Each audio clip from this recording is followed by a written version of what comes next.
What happens when religious school vouchers overtake the state education budget by up to 10 times the expected amount? It is an interesting question, and we can turn to Florida to find an answer. But first, I think we would need to explore how the state of Florida got into this dilemma in the first place. Now, Jim Abney of the Remnant Alliance has been instructing preachers how to start their own private schools on the government dime. But should we be paying vouchers for religious students to go to school, especially when 70% of these students were already attending these religious schools before they were able to collect vouchers from the state? Now, as the Remnant Alliance instructs more and more churches to start their own private schools to exploit the state funding, they are stretching the education budget to the point of collapse, and the problem just continues to grow. This story is from The Friendly Atheist by Hemant Mehta and was published August 16th, 2024. Before we did the show, I had talked a little bit about Infidel, and I know that you looked into some of the churches that were exploiting this program. Can you give us a little bit of a deep dive on at least one of those churches? Gladly. Well, Kelly, one of them was High Point Church in Lake Wales, Florida. They just recently established in the 2023, and they're receiving, of course, the $7,900 per student, almost $8,000, and they're charging their students around that price, up to $400 more, but pretty much the state is paying the full tuition. And they grew from 103 in the first year to 173, but 200 on a waiting list now. So, I mean, they're definitely raking in the money, and they're doing this. And of course, it's contributed to the schools. I mean, the church's growth, because the church went from 400 people to 1,300 members, and their overall congregation's running around 2,000. So this is not just a money grab, but this is a people grab too. They mentioned that out of the 103 students in the first year, amen, they baptized 32 of them. The church has baptized almost 200 in the last year. And so when we see these type of things, what we're seeing is we're seeing tax dollars paid to indoctrinate children, taking money away from a public school system that really needs it, putting it in the hands of churches who are then using it as a proselytizing tool so that they can get more people to come to not only their school, but then of course, now that you got them in there and they're going to your school for almost for nothing, you're going to get those butts in the pews of the parents, and because they're almost obligated. So that's how you get and you expand your franchise. And that's exactly what this guy's going around teaching churches to do. Take the money, build yourself a big franchise, build it on the taxpayer dime. How nice. I think that's a big problem. And you mentioned the 32 kids that were baptized, and it makes you wonder how much money was spent at the whole school, in the school as a whole, to baptize 30 kids. When you break that up, how much money did the state pay for each baptism? And I think that's a very valid point that we need to think about. John, I know you had some other concerns about the kids' education in these private schools. Can you address that with us? Yeah, sure. One of the things that has bothered me from the start with the voucher program is that whole idea that it does suck money out of the school system, the public school system. And that is pretty much exactly the kind of things we don't want to have happen.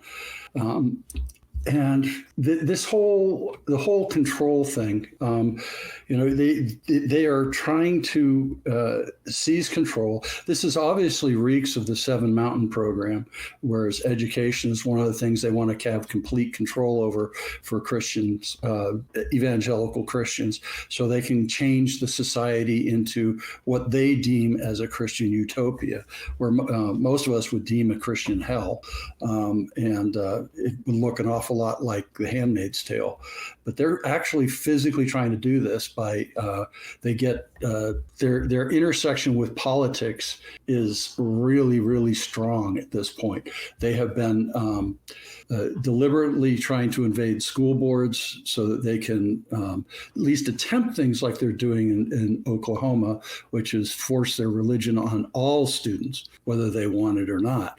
And that's the whole aim, is to make make converts, get baptisms in their church, bring them up to be essentially, they're going to be, bring them up to be monsters, in the society. And they're going to have these people who are going to be devoted acolytes to a system that believes in violence to overthrow legitimate places that don't believe the way they are, legitimate governments, legitimate local governments. And this is where they're going with this. And I think we have to be very aware of it and take back the school boards, get rid of all this religious indoctrination. School vouchers should not be done. Everybody should be required to have at least a minimum same education through high school, and it should be a public education. Jefferson talked about this in a couple of his letters, and even in the Federalist Papers, I think there was one that mentioned about establishing an education in this country. So these people don't care about any laws other than the ones they think are legitimate. That's not how you run a government, but that seems to be where they are in power, seems to be how they're doing it. So I just don't think that there's any excuse for this kind of bullshit. This is kind of typical action in Florida. Eventually someone will sue, like FFRF, or maybe the Civil Liberties Union. That eventually somebody's going to sue, and this will probably end up being a big contentious thing, because they'll say, well, no, we need to allow people to send their kids where they want to, parental rights kind of thing. And it's not parental rights to destroy. They can say that all they want, but it's not their right to get everybody else to pay for it. And I think that's what the question is. They can send their kids wherever they want, right? That right is not being taken away. It's the right of getting the state to pay for it. But the whole argument about vouchers in the first place rotated around the same argument, and it's an inaccurate and a fallacious argument, but it's one that they can generate a lot of votes for. And just because our system is such that the more votes you have, the more clout you have with what's actually done in government, that's a problem too. And so yes, it's absolutely fallacious. What their arguments are fallacious. They'll just keep doubling down and saying, but it's the parental rights that are the problem. And in Florida, you hear that screamed everywhere. And it's wrong, but they do it. The thing is, there's nothing in the Constitution about parental rights. That's the thing, and I think that's where we're going to win this in court. You can't force the government to pay for religious schooling. That would make the government choosing one religion over another, and it just isn't going to happen. I know that Eli, you had a lot of concerns about this intrusion in the government. You want to fill us in on some of that? Yeah. So I completely agree with what both of you were saying. How I'm all for publicly funded education. I don't see anything inherently wrong with private education. I think it does go wrong in many cases, but I think it's critical that those two things stay separate. And this speech that was given by Jim Abney, who is called the Florida Faith Coordinator, he was who gave the speech at the Pastors Training Conference. He basically, the quote from the article says, he urged the audience to have their churches launch their own private schools as soon as possible. It was easy, he told them, because taxpayers were subsidizing the one his church began in Florida to the tune of millions of dollars. And more importantly, it gave them the chance to win new child converts. So it's such a sinister plan, literally, to get the kids, let's rope in the kids while they're young, while they can't, while they have that neuroplasticity and they can't think critically, and they're going to be really suggestible. And also, we don't have to pay for it. We can get public funds to pay for it. And that is not only unconstitutional, it's unethical, and it's insane to me. It's essentially, here's how to break the law. We're getting away with it. And they've got Jack Hilligoss, the senior pastor at High Point Church in Florida, who regularly ignores IRS guidelines in his sermons, and he is supporting the church that Jim Abney had begun in Florida. So it's a whole mess, I think. Can you tell us some more about this Hillegas guy? Is he pertinent in local politics or anything? Yeah, so Jack Hillegas, I'd have to read a little bit here. He's more from the article here. It says he, like I said, ignores IRS guidelines and just tells the congregation how to vote. He told congregants one time that if they weren't already registered to vote, they need to get right with God and sign up, like to go register to vote right after that Sunday service. He said that he was going to find the city commissioner, the Lake Wales city commissioner, Dan Kruger, who is a member of High Point Church, and he was like encouraging the congregants to vote for him specifically.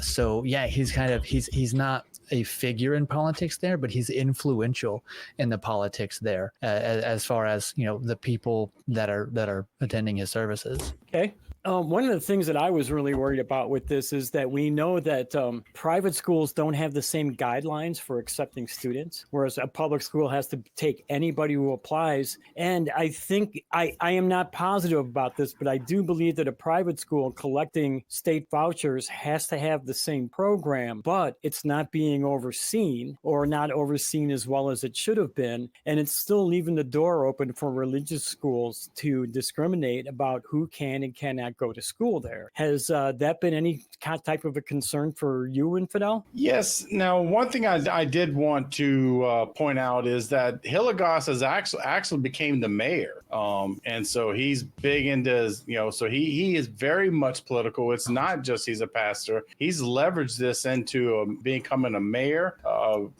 ended the LGBTQ Pride Month proclamations, claimed local schools were indoctrinating students with the acceptance of what he called LGBTQ ideology. But on to your question about diversion and funds and how this impacts, this goes hand in hand with the type of education that we've seen here recently with Florida.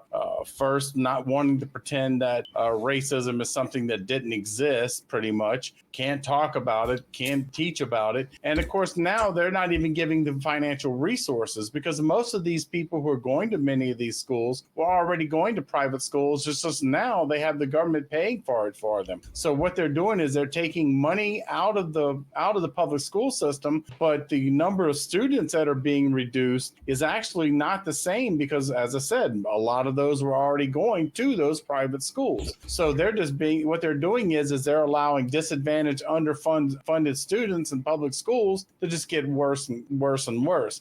And the truth is, I think that that's part of what they want because I want them to look at it and say, oh, what a failure of public education is. Let's go ahead and get rid of it entirely, and let's go ahead and funnel money into a voucher program where private schools are going to compete and give your kid the best education. And really what they're saying is, let's get them over to private schools, which are primarily religious, so we can fight over the bones and we can figure out who gets what. And so the big churches get the most, and we see the continual consolidation we see of churches, and we're going to see them getting into the school business, making even more money with it. And once again, not only the butts in the pews, but the kids being baptized, you might get yourself a lifer. And that's what's so scary about all of this. Yeah, Thank you, Infidel, for that. Sorry, Kelly. Thank you for that correction. I missed that line somehow.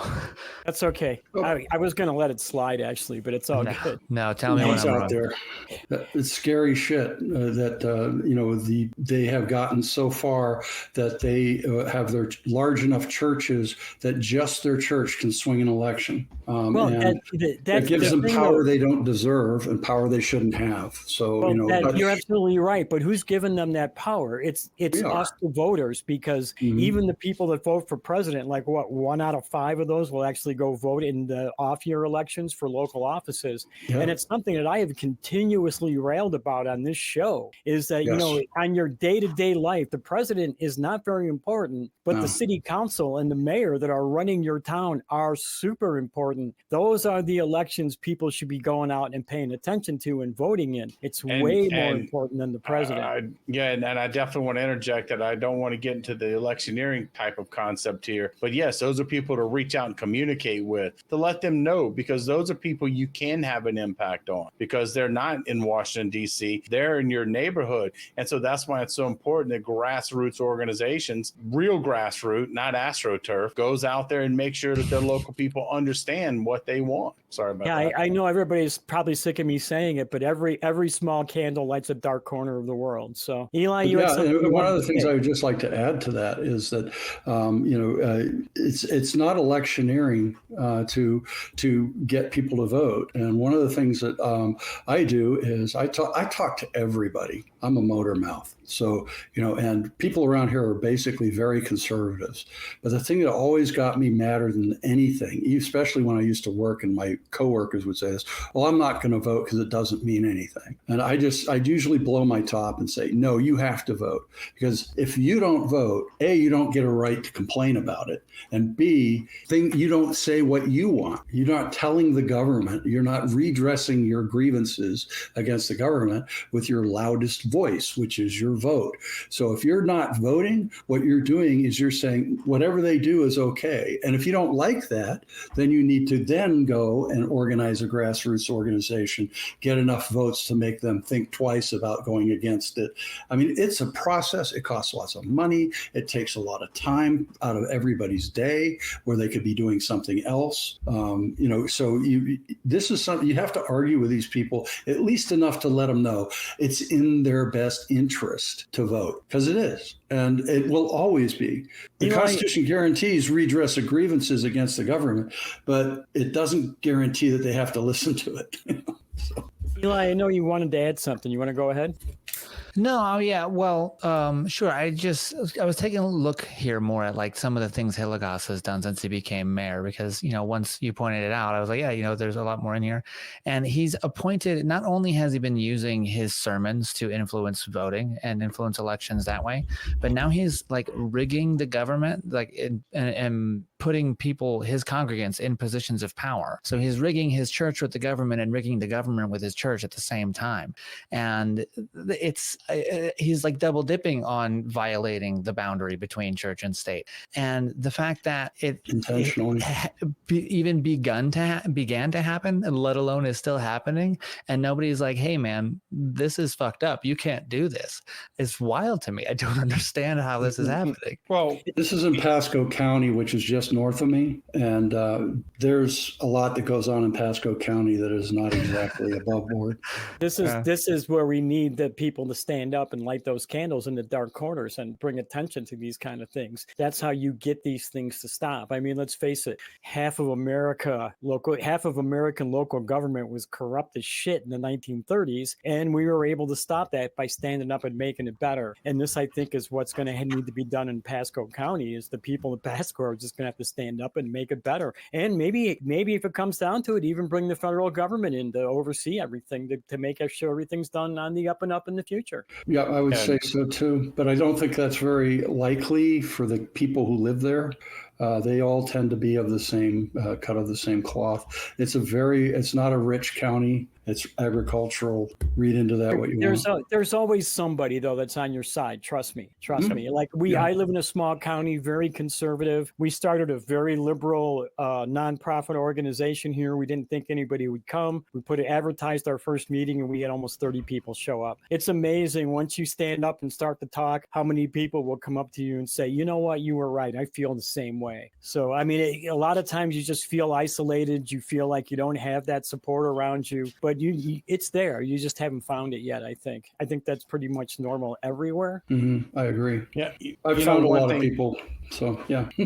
One thing I did want to add is that I really think that situations like this in the long run this is going to add up, and they're going to see. We already see stories about teachers leaving Florida in different red states. We already see this brain drain, for lack of a better way to put it. The tighter the situation gets with public schools in their area. I mean, they're getting to a critical mass, a critical point here, and I think that they're looking at the dangers of getting themselves to lose a generation essentially to get back. So I hope that sooner rather than later we resolve this in their state. But once again, as you said, it's something they're going to have to do themselves. It's not something that is going to be done by an outside unless it is a point where the federal government steps in. And even they're not going to step in unless somebody makes them step in. Somebody's got to be there and say, hey, look, we have this illegal stuff going on. You guys need to check it out. So I agree. It doesn't seem right to me. What they're doing, what Hillegas is doing in his town seems illegal to me. What they're doing with the voucher program, I can't say seems illegal to me. I know the voucher program has been through courts before and they've won because they say the vouchers are open to schools of